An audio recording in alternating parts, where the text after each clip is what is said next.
You flip a switch, the light comes on. Simple, right? Well, that simple act relies on a power grid that has spent 100 years getting really good at predicting exactly how much electricity we're going to need. But what happens when our cleanest source of energy starts throwing a wrench in those plans? Okay, let's get into it. I mean, that sounds completely backward, doesn't it? More sun should mean more clean power, and that has to be a good thing. But as we're about to see, the explosion in solar energy is actually creating a massive, duck-shaped headache for the folks who keep our lights on. So, to really get why this is such a big deal, we gotta take a quick trip back in time to see how our power grid used to work. For decades, electricity demand followed this super predictable rhythm, a pattern that utility companies had down to a science. It all starts when we're asleep. Overnight, the grid is basically snoozing right along with us. Power demand is at its absolute lowest, and the power companies just supply this steady, baseline amount of electricity to keep the basics running. And then, the world wakes up. Alarms buzz, coffee pots gurgle, businesses flip on their lights. The demand for power starts this steady climb, creating a morning ramp-up that power plants are totally ready for. But the real action, the main event for grid managers for a century, happens in the evening. This is when demand hits its absolute peak. Everybody's coming home from work, turning on lights, cooking dinner, watching TV, all at pretty much the same time. For a long time, that was the rhythm of our lives. But then, a new player entered the game and just started rewriting all the rules. And that player, of course, was solar power. So around 2010, especially in really sunny places like California, solar panels started popping up everywhere.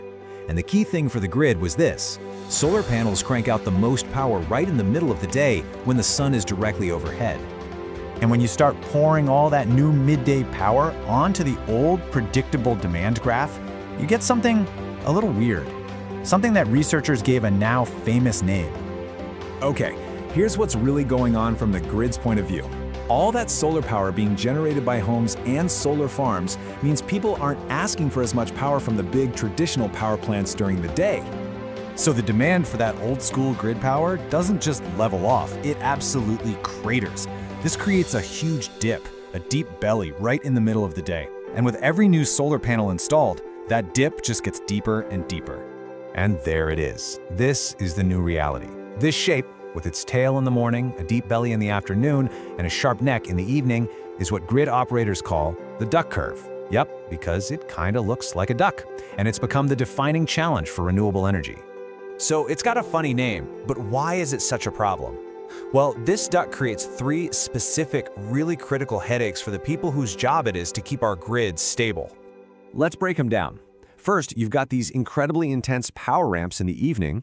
Second, it creates total economic chaos for traditional power plants.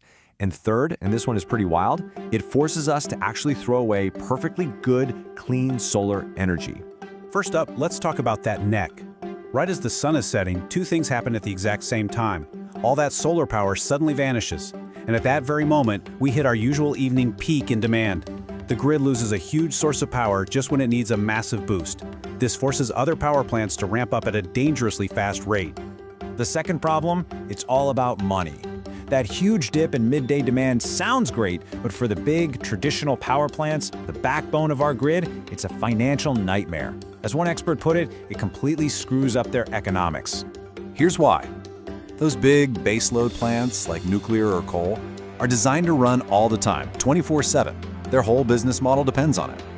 Forcing them to power down during the sunny afternoon and then fire back up for the evening is incredibly inefficient and costs them a fortune. They're losing money, but the grid still needs them on standby, so they're caught in a total bind. Which brings us to the third, and maybe the most frustrating problem. On really sunny days, there can be so much solar power flooding the grid that we have more electricity than we know what to do with, and our only option is to throw it away. Yep, you heard that right. The technical term for this is curtailment. To keep the grid from getting overloaded, which could cause blackouts or damage equipment, grid managers literally have to call up solar farms and tell them to turn off their panels. We are wasting clean, free energy from the sun. And this isn't a small problem either. As you can see from this chart, the amount of solar energy we're forced to curtail is growing every single year. It's the biggest bottleneck holding back solar from really taking over. So, the duck curve is a serious challenge, no doubt about it, but it's not unsolvable. Engineers are already figuring out how to tame this duck, and in the process, they're unlocking the full potential of solar power. The core idea is actually brilliantly simple. If we have too much power in the middle of the day and not enough in the evening, well, we just need to find a way to move it. We need to shift that solar energy from day to night. And the number one tool for that job is energy storage. We're talking about massive banks of batteries that can soak up all that excess solar power when the sun is high in the sky. Think of it like this. These giant batteries can charge up using all the extra energy from the duck's belly. Then, when the sun goes down and that steep evening ramp begins, they can release that stored solar power back into the grid, helping to smooth out that duck's neck. So the duck curve really represents the fundamental growing pains of our switch to clean energy. It's forcing us to rethink a system we've used for a century. But the real question now is, if we can solve this storage problem, can we turn solar's biggest challenge into our greatest opportunity for a truly clean and reliable grid?